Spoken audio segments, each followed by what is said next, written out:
What's up, everybody? You tuned into another episode of Access Granted. Your boy, Mr. Antoine, is in the building. Shout out to my sis, aka, oh, is that me or you? My sister, Devonna, aka Foxy's baby. She will be in the building in a few minutes, man. Hope everybody's good, man. It was a beautiful day in the city. Hope everybody, if you didn't have to work, got a chance to get out and enjoy the weather. Enjoy it while you can, because you know in about a month or so it's going to be crucial here in Baltimore, man. But just wanted to start the show off, man. First and foremost, giving my condolences to the family of Freeway, Philadelphia's own. Lost his daughter, I believe, over the weekend. And people that know me, everybody knows that what we do with Freeway, Hove, and Beanie is probably my favorite song. That's like my wife's national anthem. Every time we out and about, even though the DJs get mad, we ask them to play that song for us so we can get out and rock out. We even rocked out to it at my daughter's wedding reception, man. So, but I knew that his daughter had been battling cancer for some time, and I follow Freeway on Instagram, and the last few posts that I had seen over the past couple of weeks, I actually thought that the young lady was doing well and was on the road to recovery. But apparently either I was reading that wrong, or something may have happened over the weekend that caused it to take a turn for the worse. Either way, again, condolences. That's actually the second child that he's lost. He lost his son, I believe, like maybe 2 years ago. Right around the same time that Oshino, who's also from State Property, lost his son in a car accident. And it's crazy because their sons are buried like almost right beside each other at the same cemetery. And I'm quite sure that Freeway is going to, bury his daughter there as well. But just a sad situation, man. We were talking a little bit off air. Our kids drive us crazy, man. But at the end of the day, no parent wants to bury their child, man. I can't even begin to fathom, what he's going through. But if you look at his posts on Instagram, from a spiritual level, he's really handling the situation well, as best as can be expected, man. So again, just, our thoughts and prayers on behalf of Access Granted out to Philly Freeway and his family, man. Other than that, man, we're not gonna mess around today. We're gonna get right into this, man. We got Queens in the building tonight, y'all. Queens is all, and as I said, I believe the best borough when it comes to the MC. So we're not gonna get into that part. But got this brother up in here, man. And again, shout out to my sis, MJ Savino, man, for always looking out for me, man, and contacting me and putting me in with good people.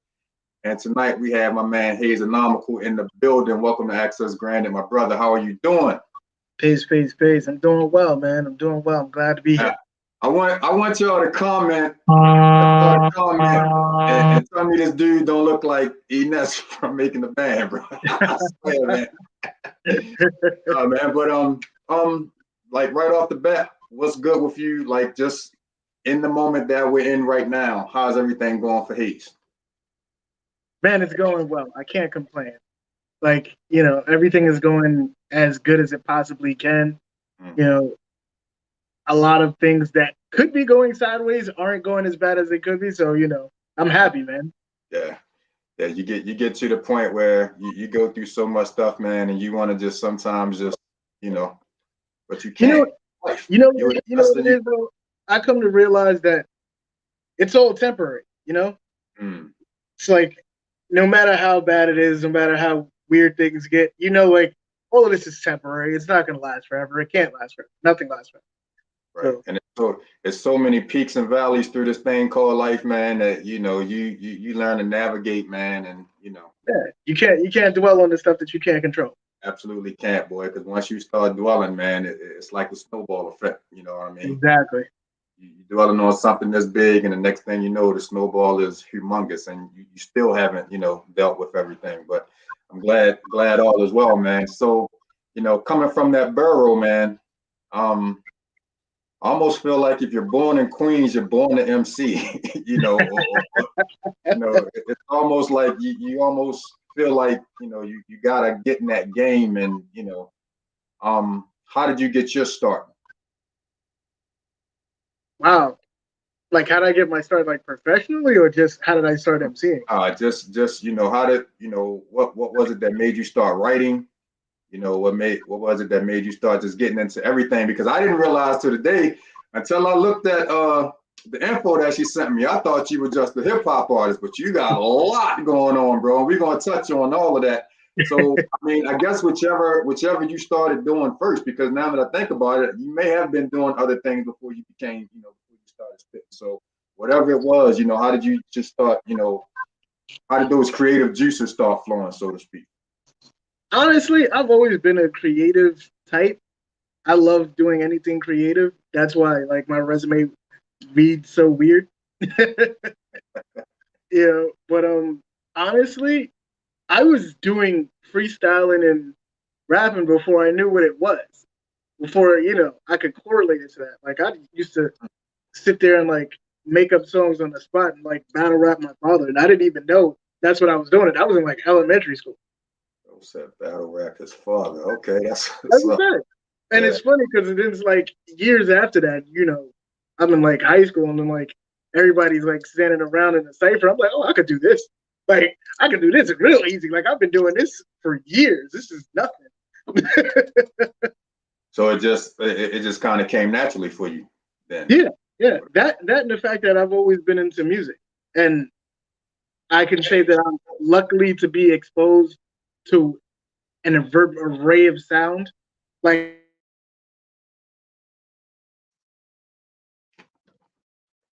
Oh, it comes to writing and putting stuff together. yeah.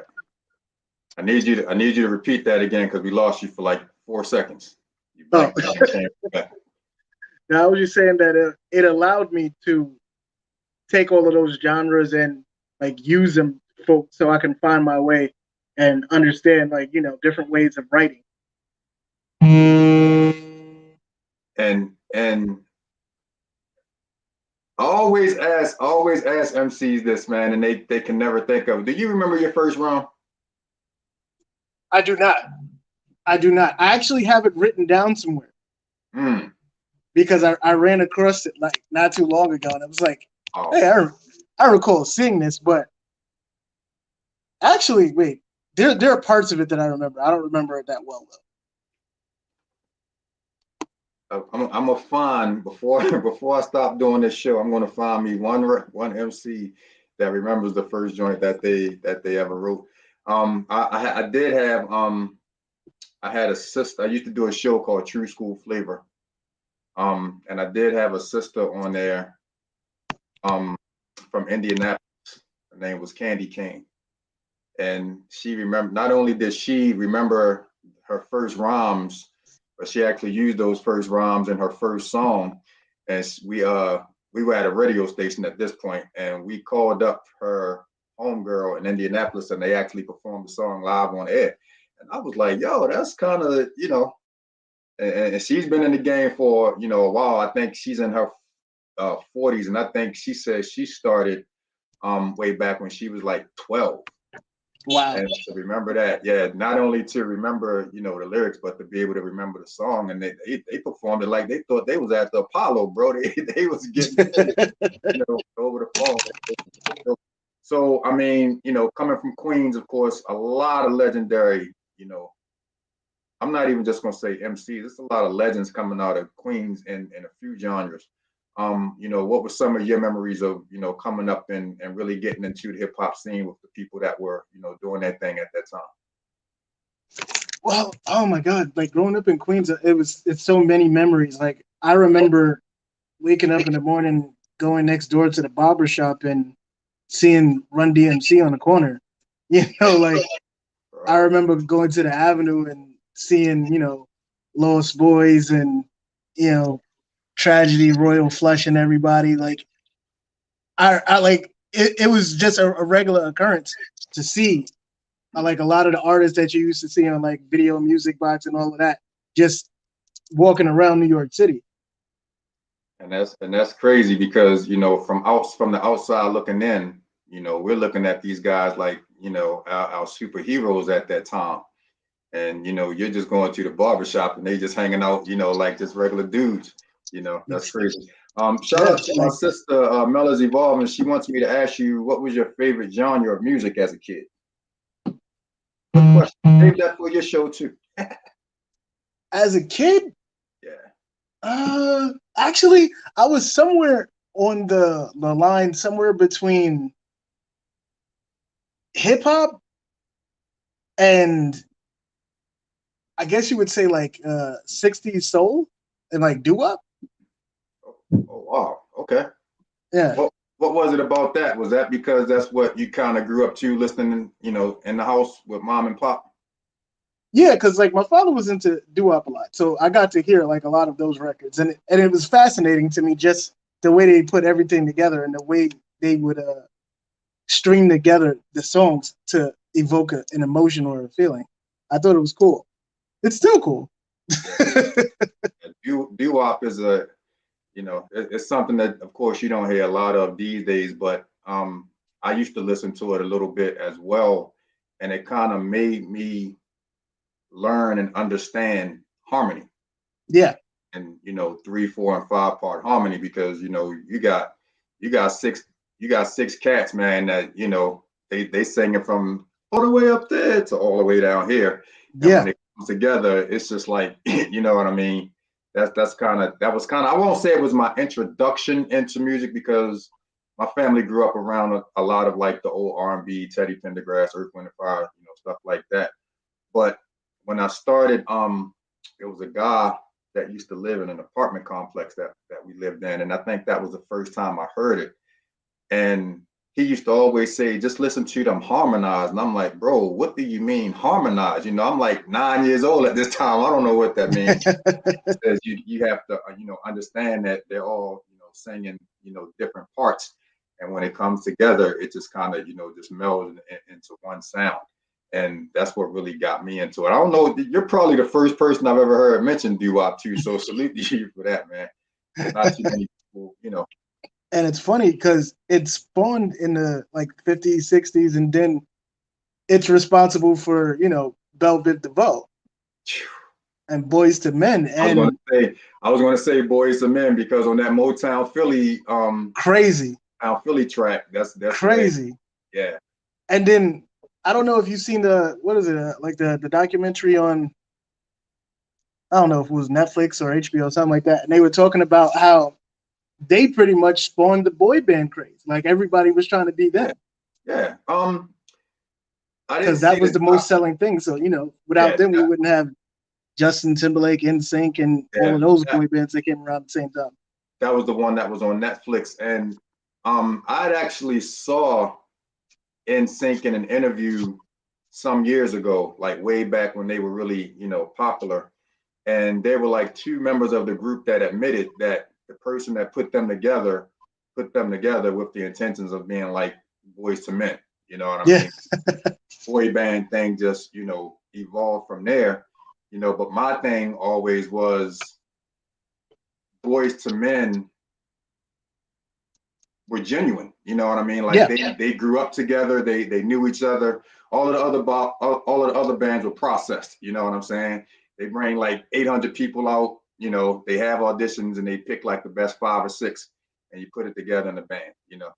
And I guess that's where Puffy got it from. And trying to create his bands and all of that stuff that never worked out. I think they all got that from Motown though, because that's pretty much how they got their whole sound together, was running everything through the pipeline. He wanted to do everything like Ford and have it on the conveyor belt. So yeah.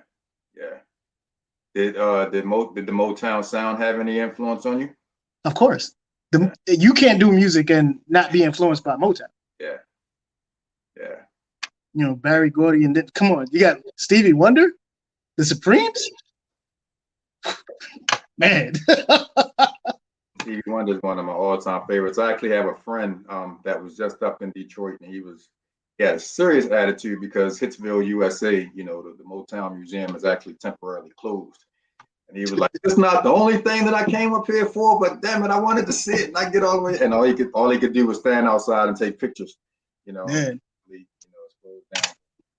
Yeah, but Stevie's a musical genius, man. Like honestly, there are very few people I would hold in that regard, and Stevie Wonder is definitely one of them. He's like up there. I don't even know if the term musical genius does him any justice. Yeah. You sit back and you just look at his body of work, and not only from the instrumentation but the writing. Like that song, always to me, until Yeah. That's one of the greatest songs ever to me, bro. Because I always liked this. Like growing up, I always liked the song just because of the rhythm and it sounded good. But when I had a chance to really, at some point, like sit down and look at the lyrics to that song, I was like, crazy, right? What the hell was Stevie going through? What was he on? Where was his mind space to sit down and, as around the sun, the earth goes streams revolving, and the snow buds seem like, what was he going through when he like? And that got me into looking at some of his other songs, and it's like, bro, like I kind of want to say he might be one of the greatest songwriters of all time. And he's definitely up there. He's definitely up there. Yeah. Who else would you put up there? But I think what he was going through at that phase, because he had already like grown out of being little Stevie Wonder. Now he's Stevie Wonder, right? He's making albums, doing it his way. He's no longer following someone else's lead. No one else is writing the songs for him. He's arranging, he's producing.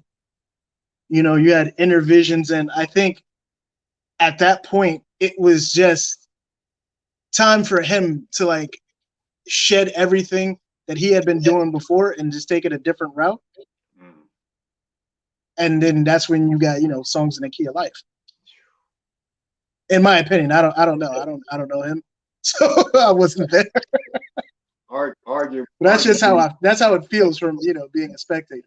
Yeah, from this side of the stands. Arguably one of the greatest albums of any genre ever. 100%. Yeah, easily. So get back to you, because we could talk about that all that's kind of stuff seems like we can talk about all night. But back to you. You also sing. Do you play instruments and everything as well? I play 6 instruments. Wow. Yeah, I am not the greatest at any of them, but I am a really good producer with them. And I was going to say, so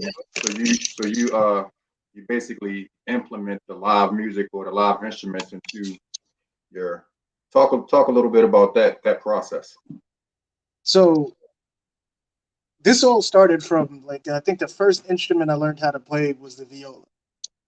Why? Because like honestly, I wanted to learn how to play like a guitar or something like that, but the person who was teaching me was like, look, I can't teach you how to play that, but if you're interested in string instruments, learn how to play this, and that will give you the structure to know how to play all string instruments. So I started from the viola, graduated to the violin, then to the cello, the stand-up bass.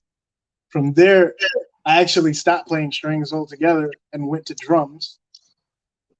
Went from drums back to strings and learning how to play the piano. So now that you're telling me how much you are into playing the strings, I'm really interested in hearing some of the stuff that you've created, because strings and a beat for me is like everything. You know what I mean? Yeah. Shout out to Pharrell, because Pharrell does that as good as anybody to me, man. He really knows how to put those different strings and chords into his joints. You really got to listen. You got to listen to him in layers. You know what I mean? It's almost like you got to find his instrumentals and just listen to the instrumentals without the rapping and the the lyrics over top of it to really understand how deep he goes with his his musicianship. And let me pull you out real quick, because we got some stalker that's popping in on us. Say that as usual. I'm about to dock your pay again. Not docking my pay. I'm saying if my manager doesn't put me on the schedule properly, I mean, what can we say? Good evening. How y'all doing? We are doing well. Good.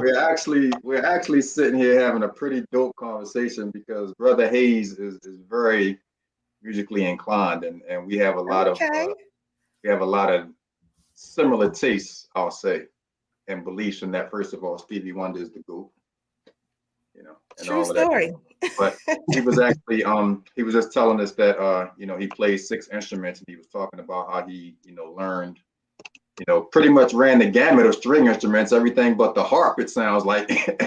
Pretty much. Wow. Into the drums and went back to the strings, and we were just talking about how he implements that, you know, into his music as a producer as well. Mm-hmm. Yeah. Well, it sounds like I'm right on time then. Oh yeah. It is a pleasure to meet you, King. You as well. Peace. This is my on again, off again co-host. She ain't been on time for working like 9 months, but I can't fire her because I love her too much. Whatever. You know, he likes to talk a lot of trash. You know, I do. I guess he does it for the ratings. As my wife will tell you, when I don't talk about you, that's when it's a problem, because more than likely I'm mad at you and don't want to be bothered with you anymore. See, look, you done made our guest mad. He done gone.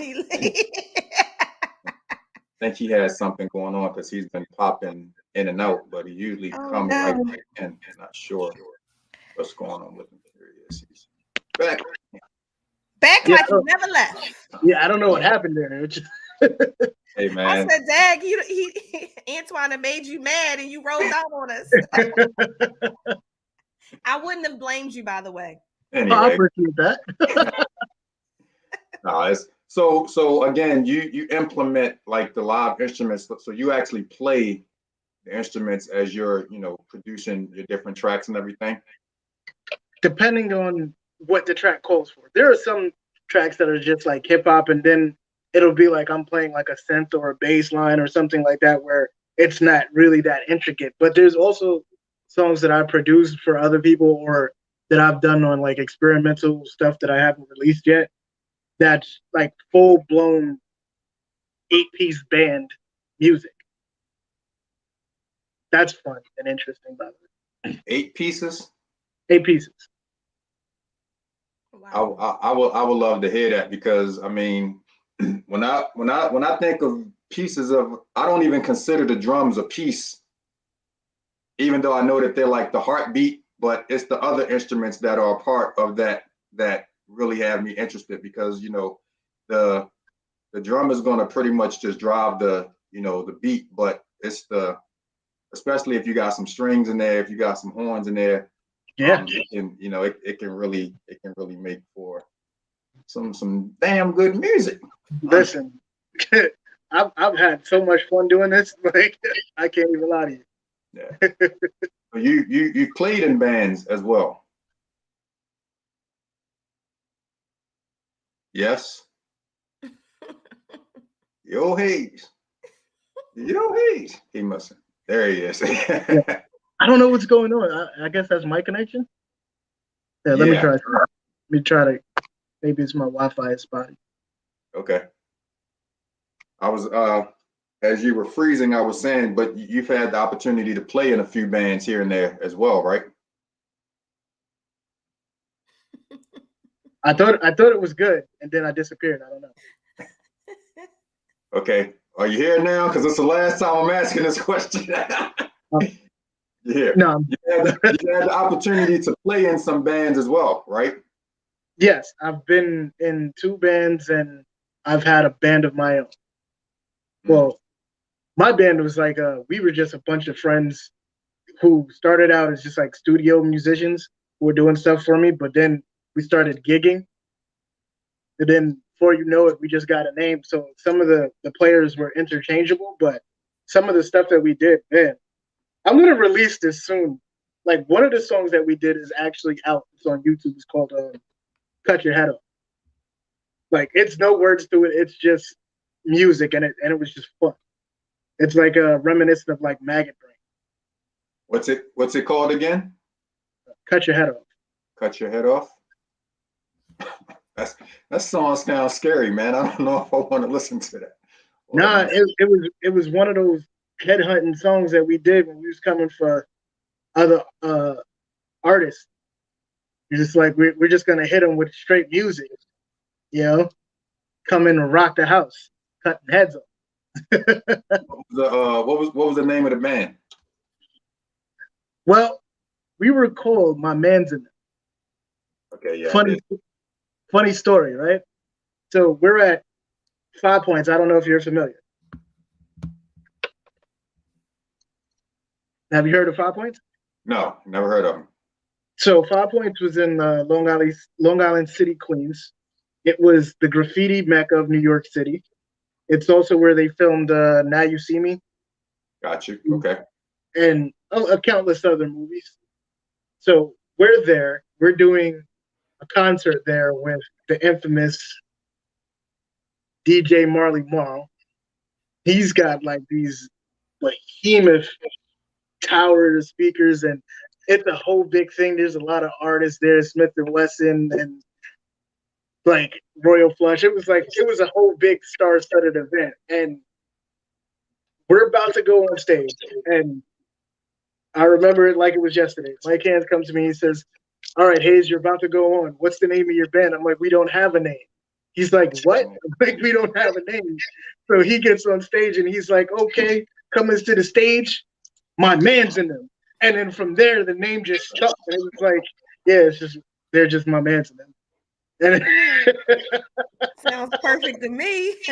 It worked. It worked. When it works like that, I like it. It's it's organic. Right. It's not forced. It's not pushed. It was just like the right amount of cool. What instruments did you play in that band? Honestly, I played mostly just piano. Okay. Are you did live anyway?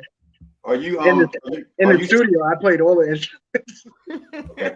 Are you self-taught with these instruments, or did you have like formal training? I was taught most of the string instruments except for the piano. Okay. I was semi-taught with the drums, but then it's like once I learned the basics, it was honestly just a matter of emulating other drums that I've heard. I can't get the coordination down for the drums to save my life, bro. Well, the drums really just starting with the hi-hat. Like once you get that 1, 2, 3, 4, 5, 6, 7, 8, 1, 2, then you're just hitting the snare on it too. So 1, 2, 3, 4, 5, 6, 7, 8, 1, 2, 3, 4, 5, 6, 7, and then you bring the drum in on the 1. So it's 1, 2, 3, 4, 5, 6, 7, 8, 1, 2, 3, 4, and then you just keep doing that repetitiously until you get in the rhythm of your body moving, and then next thing you know what you're doing. I have so many drummers that have told me pretty much the same thing, and it's all great until I sit down in front of the drums and I start trying to put that together, and then as soon as I think I got it, I start trying to throw some other stuff in there. See, but that's the thing. Like if down walking away. Like if I was to ever introduce anybody to it, I wouldn't tell them to start with a drum because it's too distracting. Because it makes you feel like you're supposed to know what you're doing when you're done. Right. Like honestly, I would just start with my hands and doing paradiddles. Do paradiddles on your legs. No, do you see how big his head is? That's the reason. It wobbles and he lose coordination. I mean, come on. It's a lost cause. This is why I like having this side of the show, because when she gets on my nerves, I can just X her straight on out. Oh my goodness. And just like that, she's back. Like I never left, baby. Like I never left. What I was going to say, I marched in a band in high school, and I used to mess around with the snare sometimes. I played the baritone and the trombone, but I always wanted to play drums. So I used to mess around and try to learn a lot of their paradiddles. And I was pretty good. I was decent. If push came to shove, I could have got us through a parade. You know what I'm saying? Just by emulating what I saw. But it's just something about that drum set. And now that you're saying it, it makes sense to not start with the drum set, because again, you're just trying to learn the basics. Yeah. But you automatically want to start, you know what I'm saying, on all of that other stuff. And that's where I mess up at. That's where I mess up at. I probably once you get down basic patterns and rhythms with what your hands are supposed to be doing, then once you sit in front of a drum, you're like, okay, I get it. Like, it's honestly just because all you have to really do as a drummer, like doing all of the fills and stuff is really dope and is cool. But honestly, all they really need you to do is just keep time. Right. And so that's why there's a lot of hours that goes into just regular. You know what I mean? And I'm decent at the keeping time part, but again, once you start getting into it, you always want to get, you always want to throw the head start bobbing. Boom. That's when I've been there. But interestingly though, I was in a marching band for a good amount of time playing drums. I actually snuck in that because when I first got there, my friends took me there. I didn't know where the hell they were taking me, and then it turned into be a marching band. I was like, "What the hell am I doing here?" And then, they were like, "Hey, man, come down to a parade with us." And I'm like, "All right." Next thing you know, they got me in like full uniform gala, and it's like, "Here, we want you to play the hats, the hi-hats," and then it's just like, to me, in my mind, it's like, "Oh, this is easy. You just." Right? And that was the hardest thing I probably had to do musically in my life. Those things are heavy. It's like you start walking physically. Doing all of this. Not just regular this, because you got to hold them upright the whole time. Yeah. And you actually have to hit them a certain way in order for the sound to be as crisp as it's supposed to be. People think you can just. Not at all. Like it takes a lot of practice, and things are really ridiculously heavy, and you got to know where everything goes. Right. So let's get into some of the other stuff, man, because he's a jack of all trades. Ron, he does so much outside of music. Let's talk about the author side. Okay. What would you like to know? First of all, do you have any books? I do not actually have any books. I've written screenplays. That's mostly where the writing part comes from. Okay. I've started writing like a book, but it's a lot more time consuming than, unfortunately, I have time for at this juncture. Yeah. Eventually, though, I'm going to get to it because, it's kind of like writing a movie, but just more about the development of the story than it is about writing the ins and outs that come in a screenplay. Now, for some reason, for just this little bit of time that we've been talking, I've developed the thought that you got a lot going on up there, in a good way, like a very creative mind going on up there. So, when you sit down to do these screenplays, do you have an idea in mind, or do you just kind of just start putting some things and things come together for you? Nah. Always. You always got to have, because the whole purpose of writing like a screenplay or anything is to tell a story. And whenever you're telling a story, you got to remember there's something that you want to convey. So you have to have some kind of like, all right, well, this is the message that I want to get across. It's the same thing with music.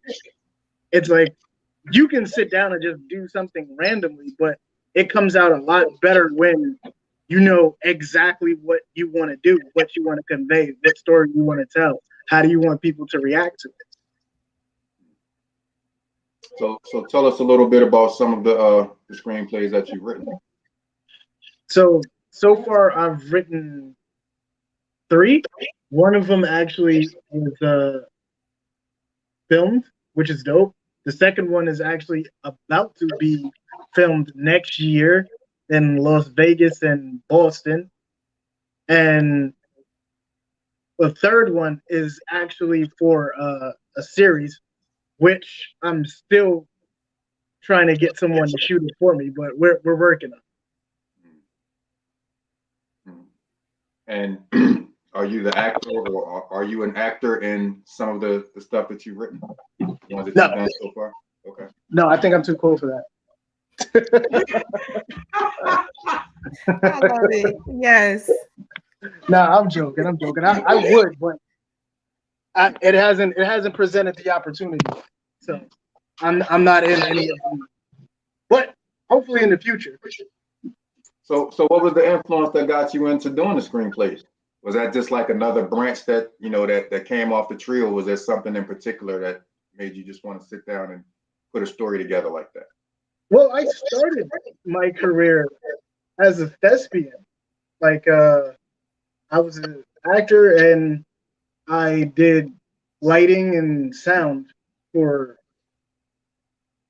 pretty much theaters when I started in high school. That was my major. So it grew out of love for doing that and being behind the scenes and doing a lot of dope stuff. And it's like, hey man, I want to tell stories. And did that kind of go with the music also? Yeah, because I was writing when I started theater, but you know, I was like an introvert. I didn't really like let anybody hear it. But then being in theater, you can't be an introvert because there's too much to it. Like you have to talk to people, you have to show emotion, you have to do so many things. So you end up developing these different sides of your own persona. And one of the sides that I developed was, you know, the music guy. So that's where a lot of my, I guess you would say, like movements and the way that I understand things come from. That's interesting. Which do you prefer? Music. I love Why? it because there's so many facets to it. There's the music production, the instrumentation, the writing it. Then there's the words, and then there's like you can tell by when a person listens to a song how they feel about it, and it's almost as if they get a peek into everything that you're trying to tell them subliminally. Now, with theater, it's like you can never really tell if the person got it or not. Because they'll sit there and they'll be like, yeah, man, and they'll quote a part of it, but it's like, but do you really know what I'm telling in the story, or is it just my overgrown like ego thinking like, yeah, everybody loves it, you know? Yeah. So I forgot what I was about to say that fast.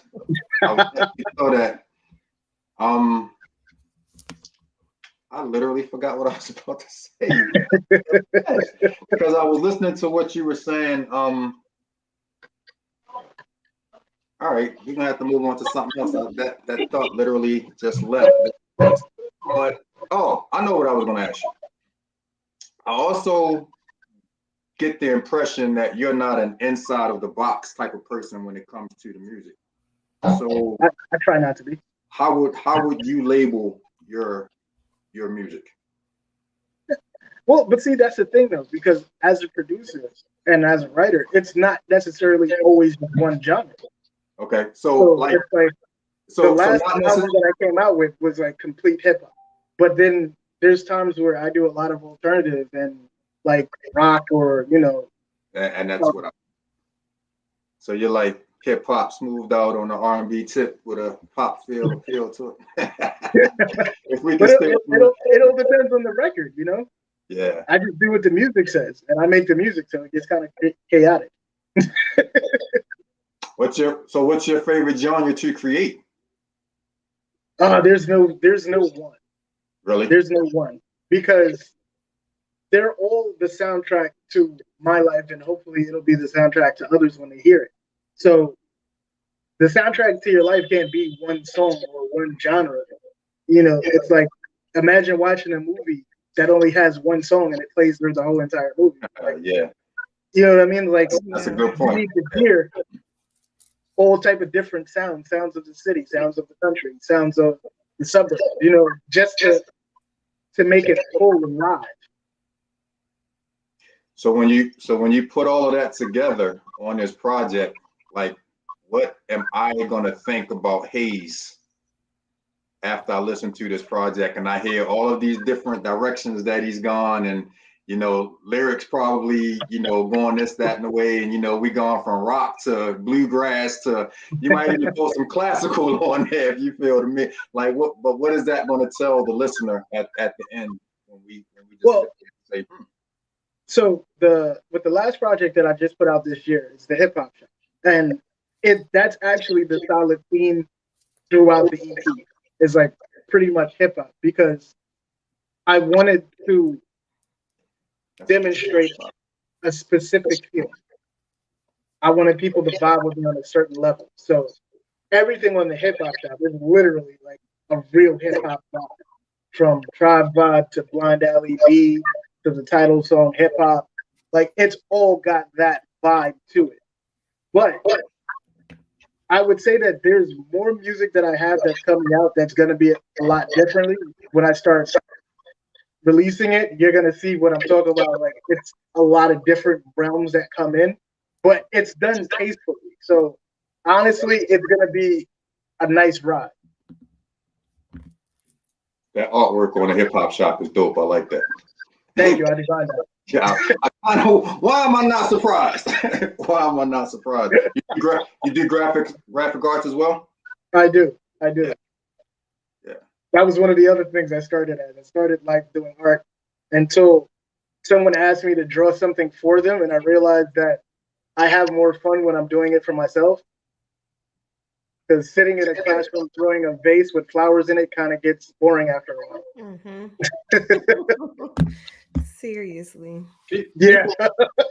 People like you scare me in a good way, man, because you guys are so creative, man. It seems like you just, I got one buddy that does a lot of the stuff that you do, and I was like, bro, I get the feeling that you never sleep.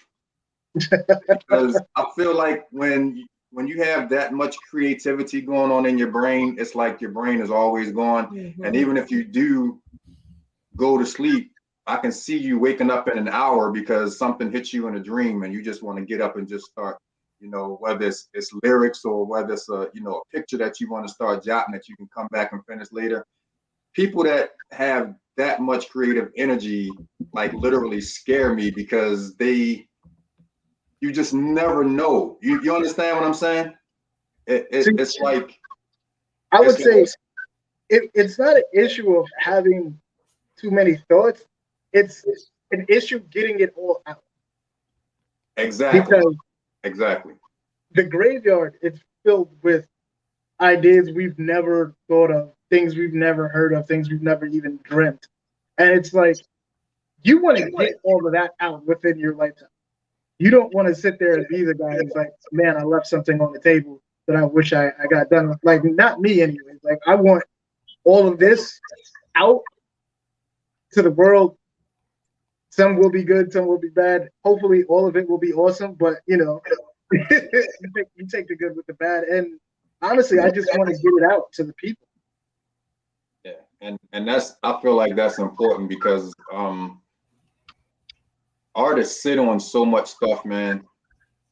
Like you guys, like 50 albums came out after Tupac died. You know what I mean? Mm-hmm. Like, because he was just sitting on, just so much stuff.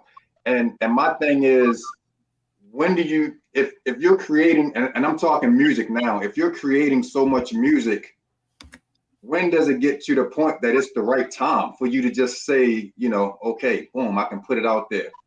Honestly, for me, it's always the right time, but it's not always just because, releasing a project it's really intensive with the people that come along with it. So I can sit here in my studio and say, all right, well, I'm going to come up with a whole album. Let's say it's like 15 tracks or whatever. But then it's got to go from me to the engineer who's going to mix it. Then he's going to send it off to get mastered. Then we have to have music video shot for it. We have to have, MJ on board so she can start getting it out to people. It's like, you got to get radio. You got to schedule performances. It's like all of these other things. You got to do the album artwork. You got to start doing the promotional artwork and all of that. So it's not a case of like, hey, well, I like this album. Let's just put it out. It's like, all right, we got all of these things. And it's like, what's feasible, what's closest to being done, what are people working on right now?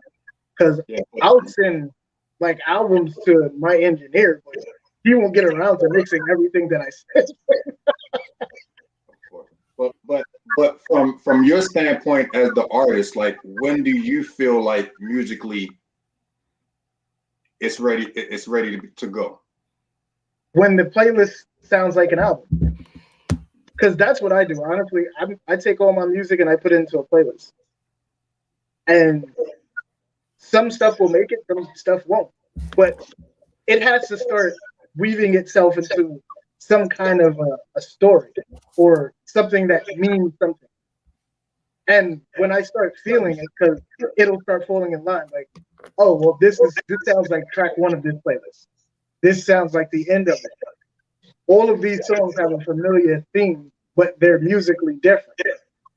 So once that starts happening, then I'll go out and I'll start performing the songs. Because that I'm in control of. I go out there and I'll be like, all right, well, we're going to start something new and throw it at the wall, see if it sticks. And if it sticks, I'm like, okay, well, then we'll go into the studio. We'll see if it needs anything else. And honestly, some songs will still make it. Some songs will change. Like I've had songs that started one way and then completely transform into a whole nother animal by the time we finished it. But honestly, it's all about just creating that theme.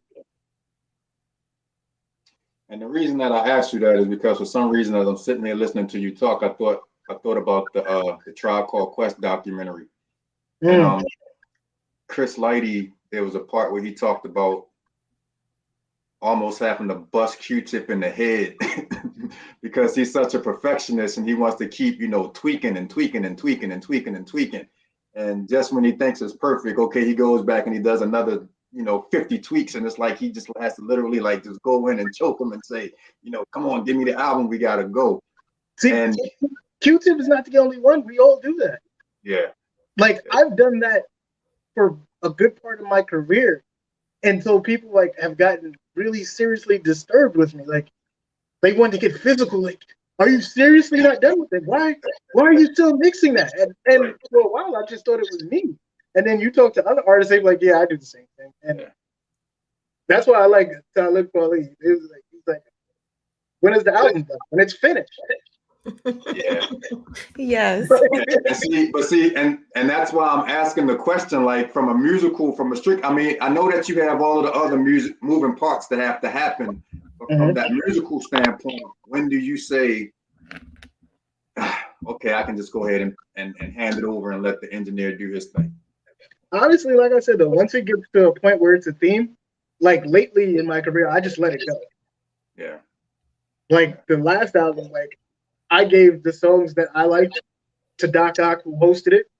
He listened to it. He chose the songs. I re-listened to it. I put it in order. I sent it to the engineer. Like, I'm not going to sit there and, like, there's albums where I can sit there and I can convalesce over and just detail for years and years to come.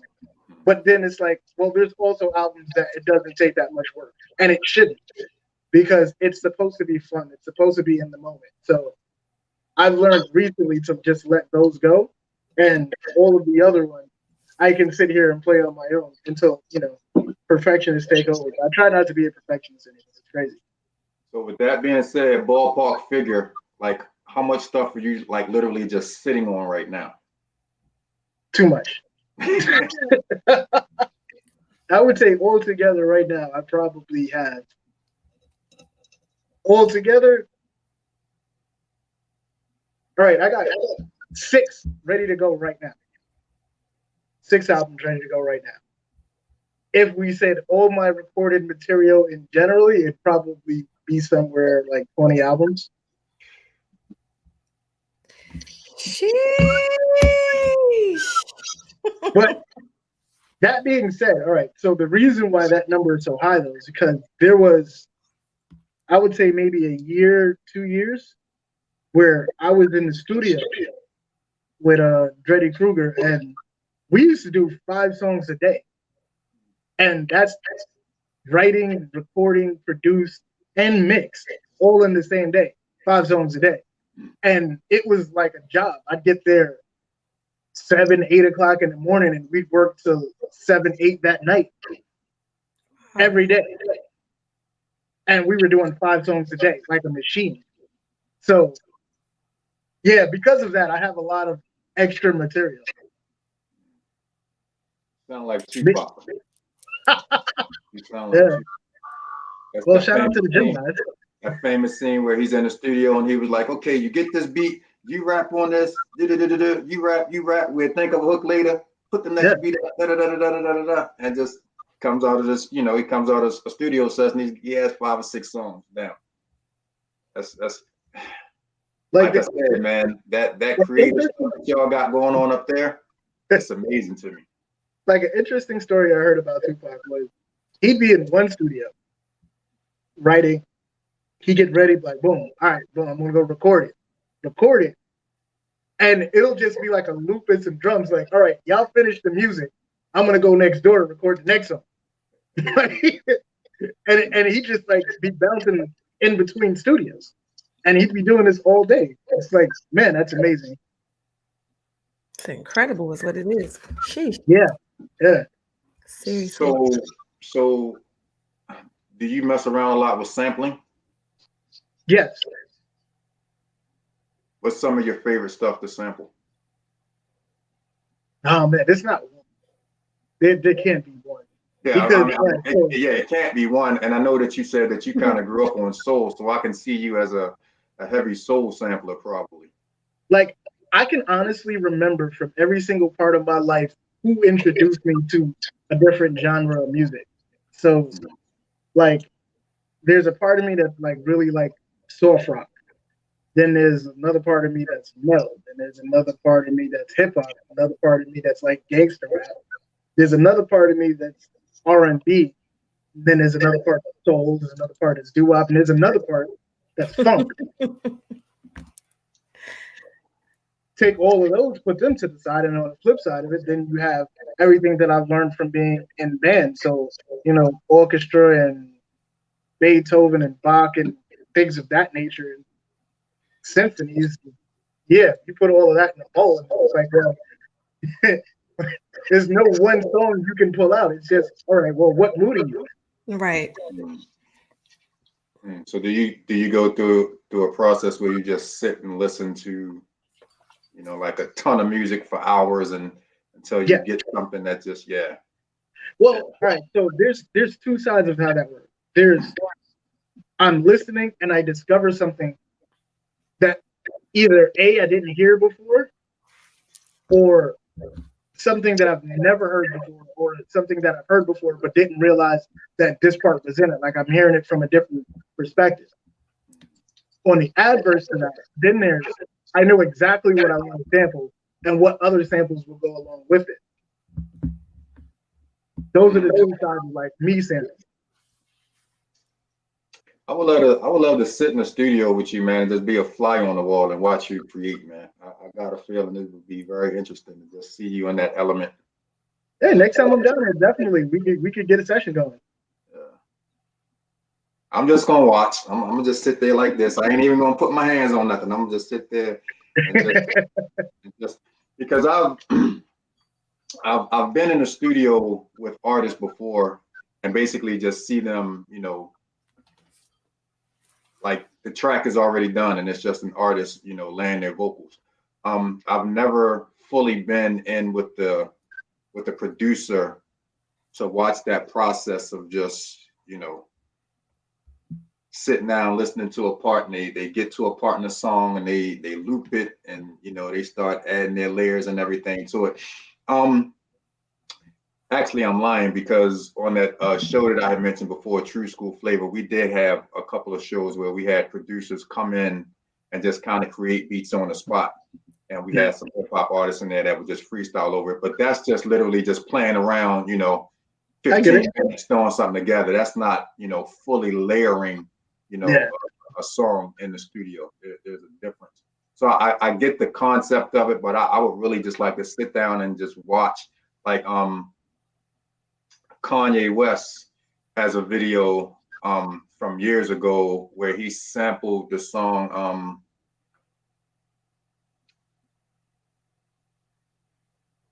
My world came to an end, then you came back again. Now I know there is no way I can, whatever the name of that song is. I remember that. Don't ever sing again, ever. Bro, I wasn't singing, I was thinking the song out loud. And bro, the finished product that he came up with from that was like, yo. I think that ended up being a Slum Village song, if I'm correct. Did it? Yeah. When it had, because it had a faster beat to it. Yeah. And he finished with it. And the only thing it was I like didn't a like Slum about Village it, or a Little Brother song, one of them. I remember that song ended up being. I'll have to look at that. The only part that I didn't like about it is by the time he finished, the woman's voice sounded like she was one of the chipmunks. That was the only thing. Which is funny because when he did Through the Wire, that was one of Shaka Khan's beefs. She was like, it's an iconic song. I'm going to let him sample it. I don't think this can go wrong. And then he took it and completely sped it up and put it on a 45. And she was like, I was wrong. He completely ruined it. It sounds horrible. How could you listen to it like that? It's just like, that's probably one of my favorite. That's probably one of my favorite Kanye songs. And that's another dude, man, who I would pay money to sit in a studio session with Kanye and just watch. Oh, hell, of course. Of course. That man is awesome. Yeah. So what do you have on deck for the remainder of this year, project-wise? A lot, man, a lot. So my projects we're definitely pushing that to the utmost. But then we have Jibs Diamond from Back Block. We're doing like 2 projects where I'm like featured rhyming and I'm also helping them with production. We have all the rest of the Back Block representatives, you know, King Harv, Math, Ledger, Chief Rekka out there in Canada. We're doing a bunch of dope stuff. Actually, it's funny, before I got on this call, I was actually working on 2 of those songs. Also, Dreddy Kruger, Mike Hands. We have stuff in the pipe that's coming on. And also, I'm gearing up to start shooting this movie next year. There's a lot. We're doing a lot. we got clothing coming out. Usually I'd be rocking a Hazernomical shirt, but I got on my Decaf Black shirt. Shout out to Decaf. It's a good friend of mine. It's like my brother. Okay. That's dope. I can't see it. That says Decaf Black. Oh yeah. Okay, I got you. Because from my camera angle, your name is blocking the bottom line, so I couldn't see fully what it said. And at the beginning, before we came on, I asked you if you had something that you wanted to play, and you said it's something that hasn't been released yet. Is this a new single that you're ready to drop next week or later this week?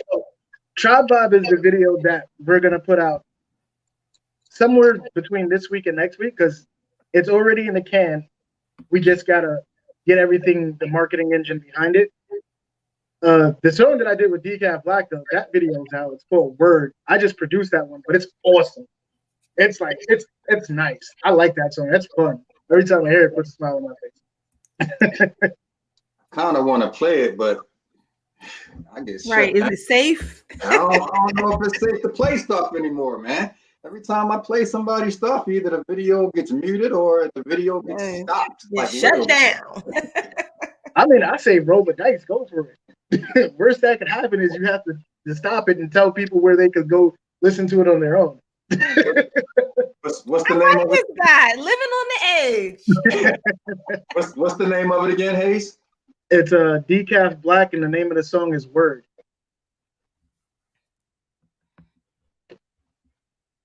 Living on the edge.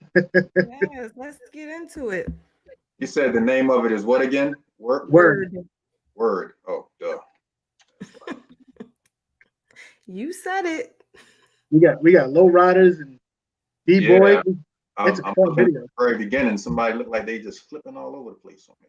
Mm-hmm. I like that car in the very beginning of the video. Sheesh. That's a good friend of mine. He's also from Queens. Queens get the money. You know what I'm saying?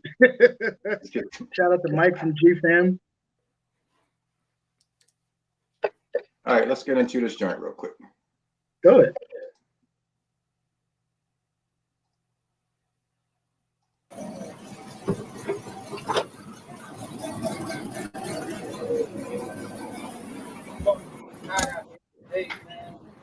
What's going on, baby? How you doing? Shining. What's going on, fam? How you doing? All right. Yeah, what? You getting it in today? Yeah, the horse, man. Oh, worth the job? Yeah? I got it. Come on, baby. Word right there. Nice. Go. Where nobody wears their hat like people in New York, man. Nobody wears their hats like New York. Yo, Haze, Hazernomical. It's them. Yo, Haze, good looking on the beat, man. Shit is dope. The word, I'm on the rise, I'm on the come up with the hardest chick. The word, I'm on the bus and I'm riding with the hardest click. The word is just a rumor, so be careful who you starting with. Cause when it comes down to this game, I put my heart in it. The word is what you hearing when I hit him with the swerve. That's word to everything, I get to stomping on the curb. That's word like subpoenas, you getting served. Every action has a reaction, shooting is the verb. The word is that my actions might get you into trouble. The word is that I'm popping and I'm popping rappers' bubble. That's word I got a plan, I discussed it in the huddle. You ain't down with the team, motherfuck your hustle. The word is getting serious, my name is ringing bells. The word is that I'm hustling, I'm bringing shit to sell. The word is that I'm sicker like a bitch with sickle cell. The truth is I stay to myself and I don't kiss and tell. Yo, Pete, this beat got me fucking hype, my brother. Yo, I'm gonna have to spell it out for him. W-O-R-D, word, fuck it. The word is that I'm high and I can give a flying fuck. The word is you a bird and you a dead dying duck. The word I'm sitting passenger, shotgun buck. Cause at the end of the day sometimes it comes down to luck. Word. You wanna scream and shout? Word. You wanna punch me in the mouth? Word. You wanna see what I'm about? You really wanna fuck with me? I'll pull the bastard out. Word. I'm spitting straight facts. Word. I do it strictly with the raps. Word. I put my name on the map thanks to my peoples and my new contacts. The word is that I'm done and I came to a conclusion. The word is that these young thugs is cruising for a bruising. That's word to my mother, man. No time for the losing. There's two sides to this game, homie, so get to choosing. Choose your sides. There's only two sides to this game, man. Choose them wisely. Cause at the end of the day, it's one or the other. Don't fuck around, cause you gon' lose. You heard? Light Studios. It's STEM Recordings. Decaf Black. Welcome to my induction. Word. Yo, that beat is ridiculous. I'm about to start listening to that every morning. That joint about to get me started every day. Thank you. That's fun, man. That's just fun hip hop. Yes. And that looked like a fun video to make. It was, man. We got lowriders in Brooklyn. Oh man, that's awesome. Oh my That's God. awesome. I love See, it. I love lyrics, but I love beats, man. And a beat can either make me or break me when it comes to a song. I could miss some of what could have been the dopest lyrics in the world on a song because the beat didn't catch me in the beginning. That joint right there, it brings you in. And the drums on there, oh my gosh. Thank you. I'm gonna have to actually go back and listen to his verses again because in the beginning of the song, it was just the beat that was doing it for me, man. Dope, real dope. That funny story about that song. That beat actually came about because we were in Texas doing South by. Well, we were doing a runs, but it ended in South by. And we're in a hotel, and I just set my equipment up, and I was just showing him, like, he was like, man, you got a lot of equipment. And I'm like, yeah, well, this is how you use everything. And then, I was just like, all right, so for an example, and I just started playing this, and he was like, wow, that is really dope, really fast. He was like, can I have it? And I was like, sure. And then, the rest is history. We put a couple more things to it, but like literally that word, when he's like, word, that we recorded that in a hotel, like on laptop mic, just so I could show him how it worked. And it worked out, man. I love it when it comes together. When it comes together. He reminds me of a guy named Prophet from Prophet Productions for some reason. Yeah. That's familiar. Prophet, shout out to Prophet, man. Prophet's worked with everybody and their mama. Everybody from Jadakiss to Mobb Deep and a lot of people in between, man. He's definitely worked with a lot of artists up there. And you know, he's been here in Baltimore for quite a few years now, at least as long as I've known him. And I love the fact that, you know, he's so willing and open, you know, to work with the talent that we have here. You know, because you know, a lot of people is like, well, I work with Jadakiss, so who the hell are you? Why should I come and give you any of my time? But you know, Prof was like, nah, bro, if he feels you, he gonna work with you, and he produces and he does the videos and all of that kind of stuff, man. It's almost like a one-stop shop with him. He has an amazing studio down in an area here called Canton. Okay. Yeah, Prophet, that's my man. So let everybody know, man, how they can keep up with you. I'm actually following you on Instagram now, so Appreciate it. at least one follower today. You got you. How can everybody keep up with you, man? Is to see what's going on with you. Well, it's honestly across all platforms. All you got to do is put in my name. I'm Hazernomical on everything. There's no extra verbiage. There's no other stuff you got to do. Just put in Hazernomical and I will come up. And I'm on pretty much every social media platform that means anything to anybody, like TikTok, Snapchat, Instagram, Facebook, Bandcamp, SoundCloud, whatever you want me to be on, I'm pretty much on there. I'm even on a couple of things in other countries, so you can find me there too. And you have music streaming on most of the platforms, right? Anybody? Well, every platform has some music. Not all the platforms have the same music. Got you. Yeah. So basically, go to all of the platforms and check out all of this stuff. Yeah. Again, you can just go there and type in Hazernomical and you can find everything. Honestly, I used to tell people, just Google me. Okay. Like, where can we find your music? Google. It'll come up. These days, it's just that simple. But you know, I think people like to give their platforms because it's the way y'all eat these days. You know, and with streaming, you need as much as you can get. So. Well, all right. So yes and no, right? So yes, that's definitely true. But honestly, it's supposed to all funnel anyway. So if you're on these sites, like they're supposed to all be connected where you're getting the same amount of publishing and royalties off of it getting a play or a download or a purchase. Okay. What the real thing is about specifying the sites that you're on is because sometimes people aren't big enough or they have a really common name, so you don't know how to differentiate them from someone else. So if your name is like, I don't know, let's say your name is Contraband.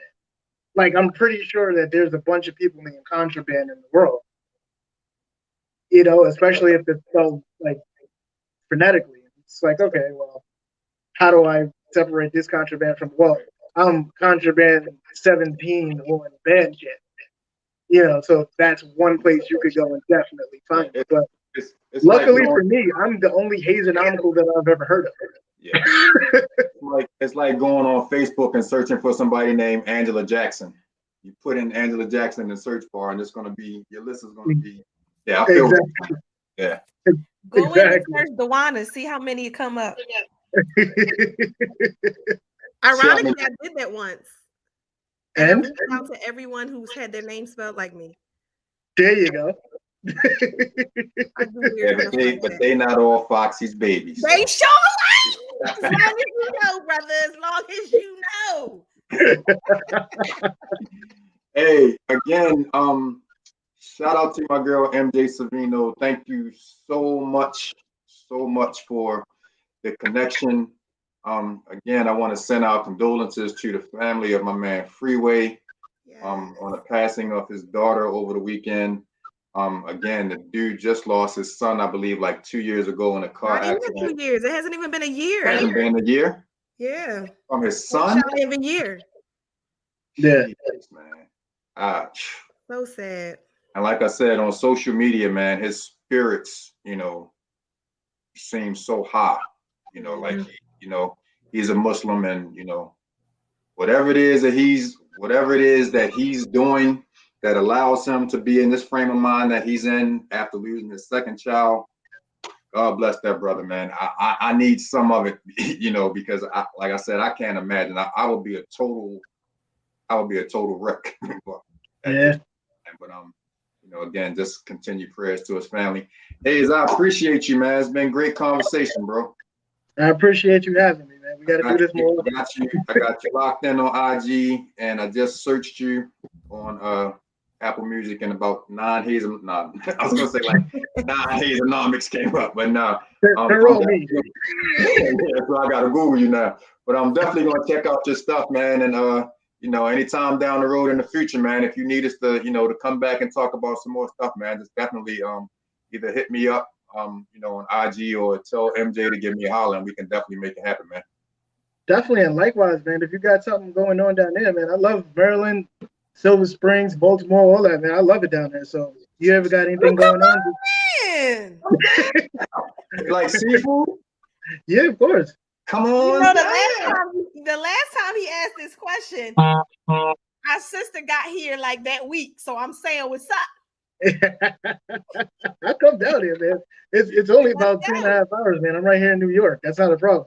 we had a sister on the show named Jolie. She was from Dallas, man, and I mean, she just happened to be coming up here anyway. But we want to believe that she came up here. No, she came to see me. Thank you very much. There you go. And on that note, this is how he gonna finish. Listen,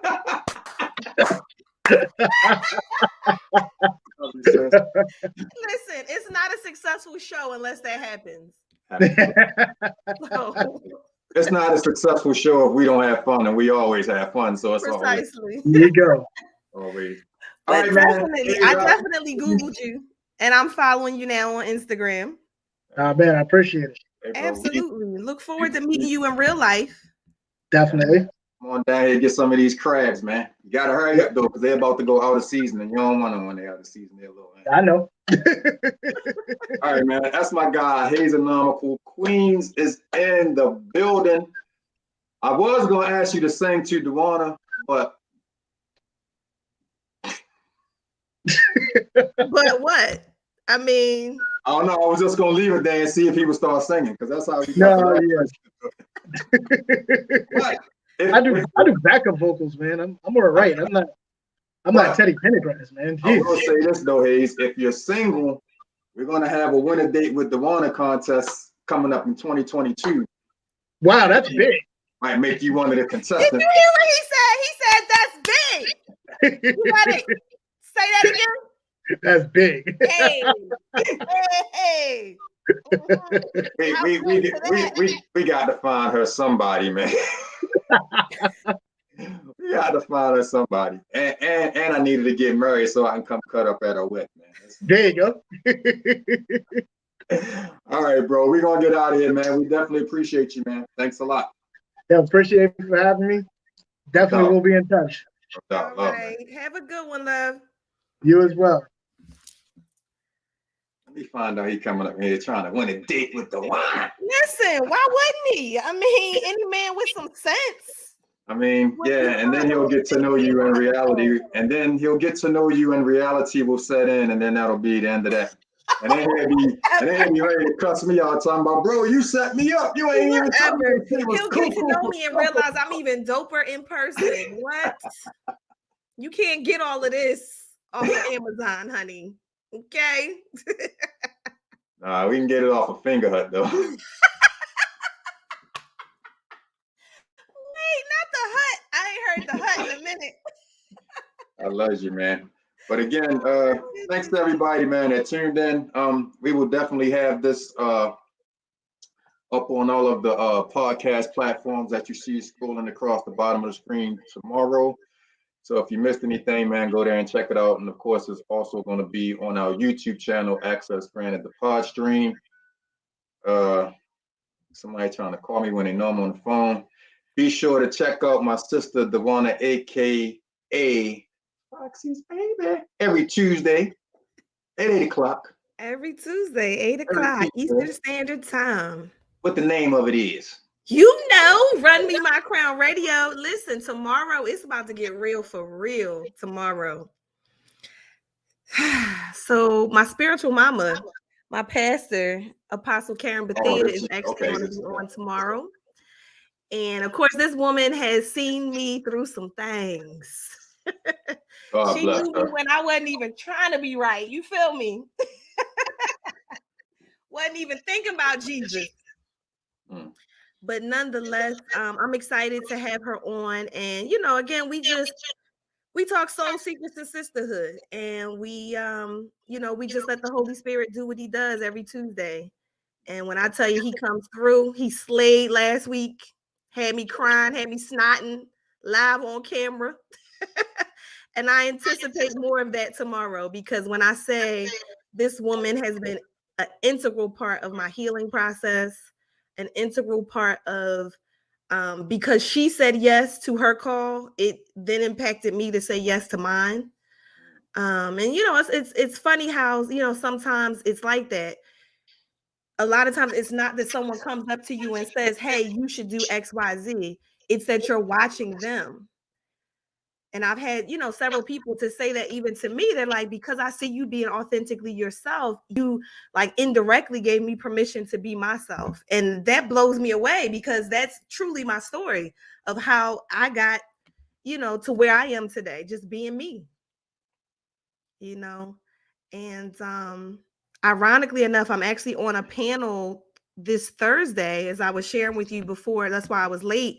I had to check in with the panel. And crazy thing is, I got on, you know, this quick just run through just to be sure everybody could connect and all that good stuff. And I get on, and there's all these people with all these letters behind their names. And I have a moment of imposter syndrome where I'm like, I don't belong here. What do I have to contribute here for all these people that have, you know, all these different degrees? They got this XYZ behind their names. You know, who am I? And just like that, God stepped in and said, you have a unique perspective. I created you the way I created you for a reason and for a purpose. And what was crazy too is when I logged in, you know, my name shows Dewana, aka Foxy's baby. Mm-hmm. So right before I had that moment, someone in the panel said, oh, you might want to check your name because it doesn't look professional. And I had that moment where I was like, oh, I don't think this is where I'm supposed to be. And God quickly got me together. And he said, no, I created you to be Foxy's baby. I know every single hair on your head. And that's a lot of hairs, y'all.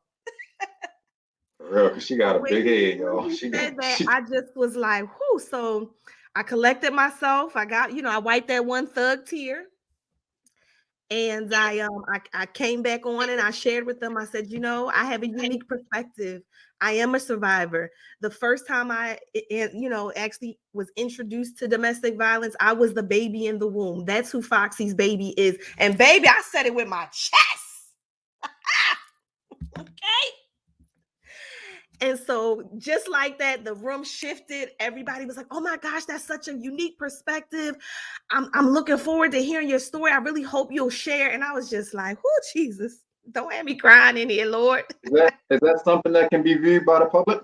It sure can. You can actually, let me see if I can real quick give you the link. It's a link, it's a Zoom link you have to register for. Give me 2 seconds and I will put it in the chat there and you can blast it out however you choose. Here we go. Oh, look at you being a part of something. Look at you. Listen, God be showing off. That's all I know. That is seriously all I know. True testimony to the fact that he can use anybody. And that's the reality, like for real. Really like I know, you know, of course you. I mean, I say that in a joking manner, of course, but it's definitely, you know, a whole lot of truth behind that. That is the absolute truth, and you know, nothing that you've ever gone through is not for nothing. Right. You know, it's definitely not for nothing. So I'm grateful, you know, because I done been through a whole lot, and so I'm definitely grateful that it's being used. It's being used, you know, to save somebody else's life, to encourage somebody else, to just, you know, let's keep it going. So I'll while she's sharing that link again, make sure you go to our YouTube channel, Access Granted the Pod Stream, subscribe to us, follow us. You'll get all of our shows live. Make sure you follow us on Facebook at Access Granted, as well as on Instagram. It's actually, I believe, access_granted_AG on Instagram. We might even follow y'all back. Who knows? We might want to see what y'all do. But we got some things that we're trying to do, so we got to definitely get these numbers up, and you know, get people following and supporting. But you never know what you're going to miss, so we always like to, you know, give people the opportunity to come and follow, and then that way, if you do happen to miss us, because we do shows whenever we feel like it, right, Luana? You mean you do shows whenever you feel like it? Okay, I do shows whenever I feel like it. And you might not be available at that time, so you can always go back to our YouTube channel, and check out those pages. I'm not messing with you. Come on, where the link at, man? I sent it to you. It's in the chat there. You sent that in a private chat. I can't get that up to the people. Oh, I thought you would be able to copy and paste it and put it there. My fault. Wait a minute, I think I gotta put it in the what's the name first? If you can't, then I'll just go into the actual live stream and post it there. Yeah, that'll work. Okay. That'll work. I mean, I could make it a banner and scroll, but it probably would be better to have a clickable link anyway, though. Yeah, exactly. I was gonna say, because if I put it in the banner, nobody's gonna remember all 97 of those characters and stuff. Yeah. Like that. So yeah, put it in the link, and anybody that wants to get on and have the one I'm making you cry. I won't make you cry. However, you may be moved to tears. You know, that's just how it goes sometimes. But you know, that's life, and it's the reality is it's a relatable story. It's a lot of individuals who have either been through it themselves, or perhaps, you know, somebody that they know has been through it. I mean, the statistics don't lie. They say 1 in 4 women have experienced domestic violence of some sort. So if you consider that alone, you know, and then you add in who you know. Especially understanding the fact that domestic violence isn't just physical. Exactly. Know? So yeah, I'm not exactly. Surprised. But I want to thank everybody for tuning in. I actually have to get out of here. Dewana, we will be back next Wednesday. Put that on your Palm Pilot. Check the Palm Pilot. I actually put it in my BlackBerry. Oh, we official. We in the BlackBerry. But yeah, definitely make sure you check her out tomorrow, 8 o'clock. I'm going to take my headphones, my earbud thingies to the bowling alley with me so that I can actually listen to the show. So as you get in your I'm about to say Ted Bundy. Lord, not Ted Bundy, Al Bundy. Please. Lord Jesus, completely. Yeah, that's the way we're going to end it. That's the way we're going to end the show. Appreciate everybody that tuned in, man. Again, continue to follow us, man. We don't take it lightly, the fact that you take time out of your day to come and spend with us when we are live on air. Not only myself, you know, on our shows, but I'm sure Dewana feels the same way. Absolutely. To everybody that comes and support her on Tuesdays. So enjoy. Ravens, y'all go home and finish licking y'all wounds, because y'all took a beat down to the third power yesterday. I got to get out of here. God bless everybody. Again, continue prayers to the family of Freeway. Yeah. And anybody that's lost anybody, man. Yeah, and Snoop Dogg. Snoop Dogg lost his mom. Yeah, Snoop Dogg lost his mom. Yes. I literally just found that out today as well. People go through, man. It's been so much going on.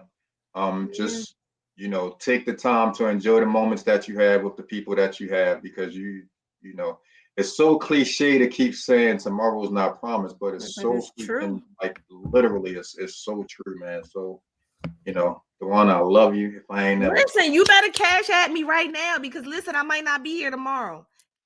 $sign Foxy's baby. Again, I appreciate everybody that has tuned in. Let me get this off of here. How do I move this? She got me messing up the thing. I'm not even bringing her back on the air. Everybody, I love you. We will see you guys next Wednesday at 7 o'clock. This is Access Granted, and we are out. I am not bringing her back up here talking